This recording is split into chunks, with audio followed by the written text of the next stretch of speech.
myself, Dr. Renu Tyagi from JDV College, Kota. Today we'll start with nomenclature of heterocycles for MSc third semester. Now, first of all, we will classify the compounds, organic compounds, into homocyclic and heterocyclic compounds.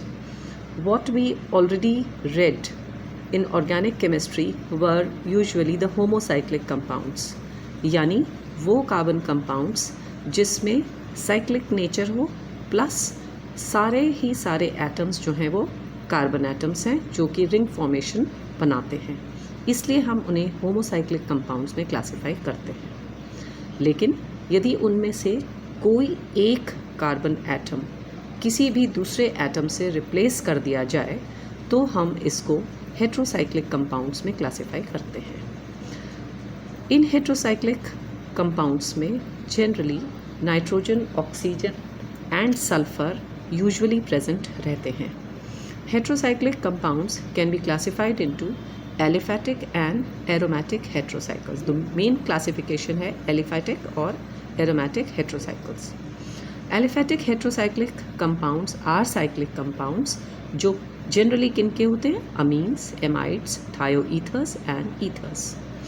और इन aliphatic heterocycle की जो properties हैं mainly ring के strain से influence होती हैं और ये जनरली 4, 5, 7 मेंबर्ड रिंग्स होती हैं। दूसरी तरफ जो एरोमेटिक हेट्रोसाइक्लिक कंपाउंड्स हैं उनमें जो प्रॉपर्टीज़ हैं वो बेंजीन की तरह की प्रॉपर्टीज़ हैं, यानी जिस प्रकार हम बेंजीन को क्लासिफाई करते हैं प्रॉपर्टीज़ में, जो कि हकल्स रूल को फॉलो करता है। एक साइक्लिक कॉन्जुगेटेड सिस्टम है, एक प्लेनर सिस्टम है और उसमें 4n+2 pi system of electrons present होते हैं। तो ऐसे ही जो एरोमेटिक हेट्रोसाइक्लिक कंपाउंड्स हैं वो भी ये रूल को फॉलो करते हैं, दैट मीन्स हकल्स रूल को फॉलो करते हैं। एक हेट्रोसाइक्लिक रिंग में एक से अधिक हेट्रो एटम भी प्रेजेंट हो सकता है तथा ये सैचुरेटेड भी हो सकते हैं और अनसैचुरेटेड भी हो सकते हैं।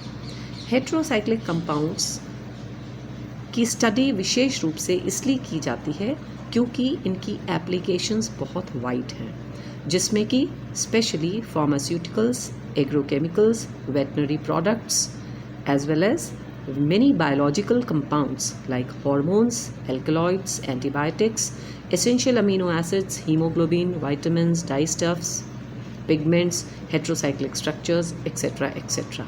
तो that means heterocyclic compounds विशेष रूप से अपनी applications की वजह से ये study इनकी जो है wider perspective में की जाती है।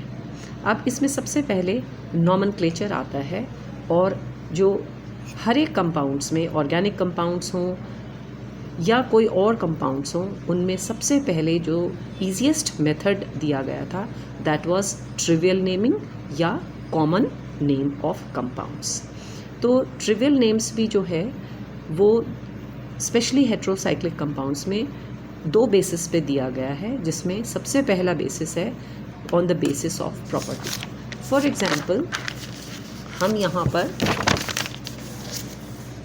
पायरोल का एग्जाम्पल लेते हैं। जब हम पायरोल का एग्जाम्पल लेते हैं तो ये एक ग्रीक वर्ड से आया है जो कि फेरी रेड है। दैट मीन्स अगर हम पायरोल को एक पाइन स्प्लिंट पर लगाकर और हाइड्रोक्लोरिक एसिड के साथ रिएक्ट करते हैं तो वो एक फेरी रेड कलर हमें ऑब्टेन कराता है।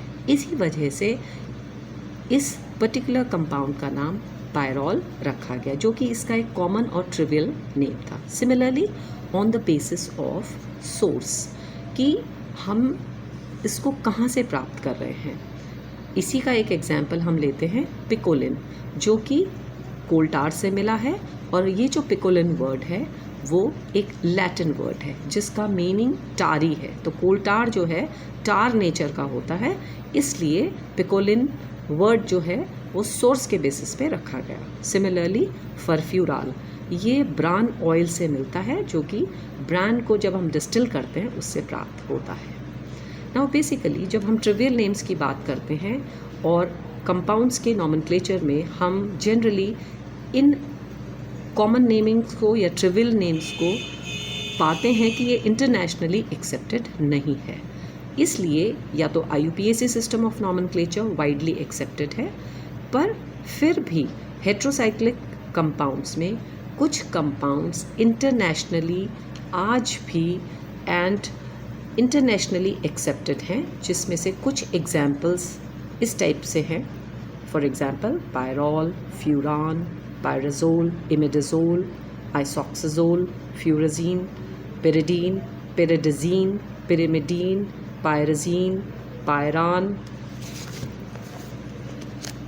Indole, purine, indazole, quinoline, isoquinoline etcetera.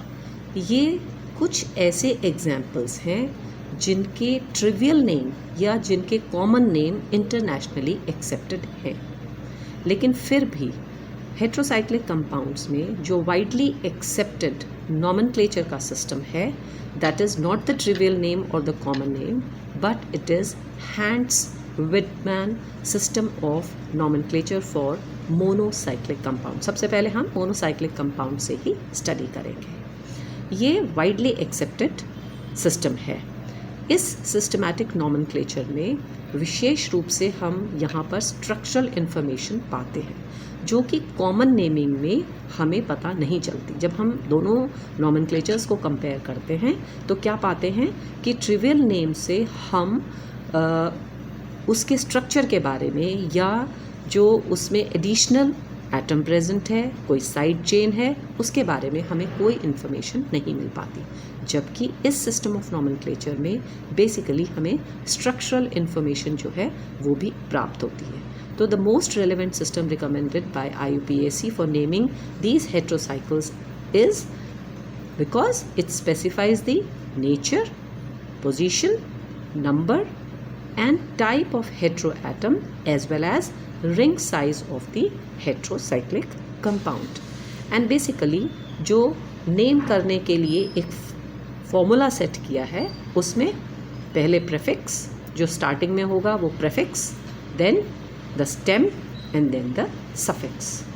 अब जब हम सबसे पहले प्रेफिक्स को लेते हैं तो the names of monocyclic compounds are derived by the prefix indicating the nature of heteroatom present and the remaining E where necessary. अब फॉर एग्जाम्पल जो ये हमारी टेबल दी गई है, ये एक कॉमन प्रेफिक्स है हेट्रोएटम्स का, और विशेष रूप से हम इस टेबल में ये देखते हैं जो एलिमेंट्स जिस ऑर्डर में दिए गए हैं they are in the preferential order. That means यदि कोई हेट्रोसाइक्लिक कंपाउंड है जिसमें एक से अधिक हेट्रोएटम प्रेजेंट है, तो जैसे ये अगर हम इन्हीं 4 एलिमेंट्स को देख लें तो oxygen will always be preferred over the nitrogen. Similarly अगर सल्फर और नाइट्रोजन प्रेजेंट है तो sulphur will be preferred over nitrogen. और ये टेबल आगे कंटिन्यू करती है जिसमें कि ऑक्सीजन सबसे पहले आता है and later on step by step इनकी प्रेफरेंशियल ऑर्डर जो है वो डिक्रीज होती रहती है। तो ऑक्सीजन के लिए जो प्रेफिक्स यूज़ किया जाएगा that will be oxa. Similarly sulphur के लिए थाया, सेलेनियम के लिए सेलेना, नाइट्रोजन के लिए एजा, फॉस्फोरस के लिए फॉस्फा एंड सिमिलरली सारे एलिमेंट्स के लिए उनके प्रेफिक्स नेम जो हैं, और आप यहाँ पर ध्यान दें कि इसमें जो एंडिंग है दैट इज़ बाय ए, जैसे मर्क्यूरी के लिए मर्क्यूरा। अब जब हम वर्ड प्रेफिक्स यूज़ करते हैं तो जो फाइनल ए है यानी लास्ट में जो ए है that is dropped when the prefix is followed by vowel. इसका मतलब क्या हुआ कि अगर प्रेफिक्स के बाद आने वाला नाम में वॉवल है, दैट इज़ AEIOU में से कोई भी है, तो इस ए को वहाँ पर ड्रॉप कर दिया जाता है और फिर उसको हम ऐड कर देते हैं। Next is size of monocyclic ring. जो मोनोसाइक्लिक रिंग है उसके साइज को भी हम कंसिडर करते हैं, और ये हमारी टेबल में इस तरह से दिया गया है कि रिंग कंटेनिंग नाइट्रोजन एटम। अब यदि रिंग अनसैचुरेटेड है तो वर्ड अलग यूज़ होगा, स्टेम अलग यूज़ होगा, सैचुरेटेड है तो स्टेम अलग यूज़ होगा।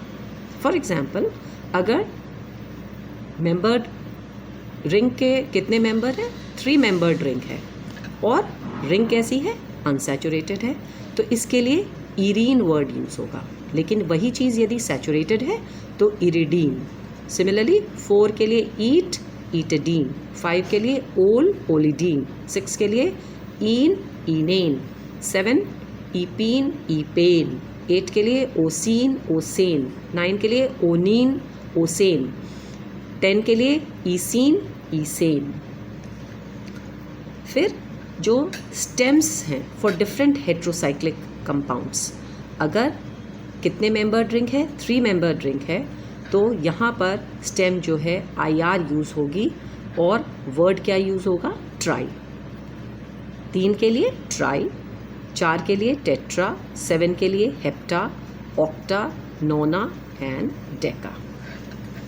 Now next point is when 2 or more heteroatoms are present, यदि heteroatoms किसी रिंग में एक से अधिक हैं, लेकिन प्रेजेंस ऑफ सेम हेट्रोएटम, हमने यहाँ पर क्या कहा, 2 या 2 से अधिक हेट्रोएटम्स हैं, लेकिन पहली कंडीशन क्या है कि दोनों हेट्रोएटम्स सेम नेचर के हैं। when 2 or more of the identical heteroatoms are present in the ring, तो जो प्रेफिक्स हम यूज़ करेंगे वो क्या यूज़ करेंगे, di, tri, tetra etcetera. They are used before the prefix used for hetero atoms. यानी जैसे ऑक्सा है और हमने डाई ऑक्सा लिखा, तो डाई ऑक्सा का मतलब क्या हो गया, 2 ऑक्सीजन एटम्स हैं। लाइक सिमिलरली ट्राई एजा 3 नाइट्रोजन एटम। तो यहाँ पर अगर सिमिलर हेट्रो एटम्स हैं किसी रिंग में, यदि एटम्स कैसे हैं, एक से अधिक हैं लेकिन सिमिलर नेचर के हैं, तो वो डाई ट्राई टेट्रा होंगे। फॉर एग्जाम्पल, ये हम कंपाउंड लें जिसमें कि 3 नाइट्रोजन एटम्स हैं, तो 1 2 3 try azole. Similarly 2 nitrogen atom है और 6 मेंबर्ड रिंग है, तो ये क्या कहलाएगी, 1 4 di azine. Now similarly the next is if 2 or more heteroatoms are present but they are not identical in nature। ऐसे केस में जो टेबल सेकंड थी जिसमें हमने कहा था जो ऑर्डर ऑफ प्रेफरेंस है उसको मानते हुए हम यहाँ पर नॉमेनक्लेट करेंगे। यानी ऑक्सीजन यदि प्रेजेंट है और हमारे पास नाइट्रोजन प्रेजेंट है तो पहले ऑक्सीजन को कंसिडर किया जाएगा, फिर नाइट्रोजन को कंसिडर किया जाएगा। दस the order of naming these will be oxygen, sulfur, selenium, tellurium, so on till mercury। Now if we consider this particular compound जिसमें कि नाइट्रोजन और phosphorus है, तो nitrogen comes before phosphorus, that's why it will be aza first, phospho and then ol। तो the naming will be 1 3 aza phosphol। Similarly for this compound where oxygen and nitrogen both are present, what we'll have, oxygen first then nitrogen के लिए aza. Now the position is 1 4 oxa और ईन आएगा, तो this compound will be called as 1 4 oxazine. Next we will read in the next lecture. Thank you.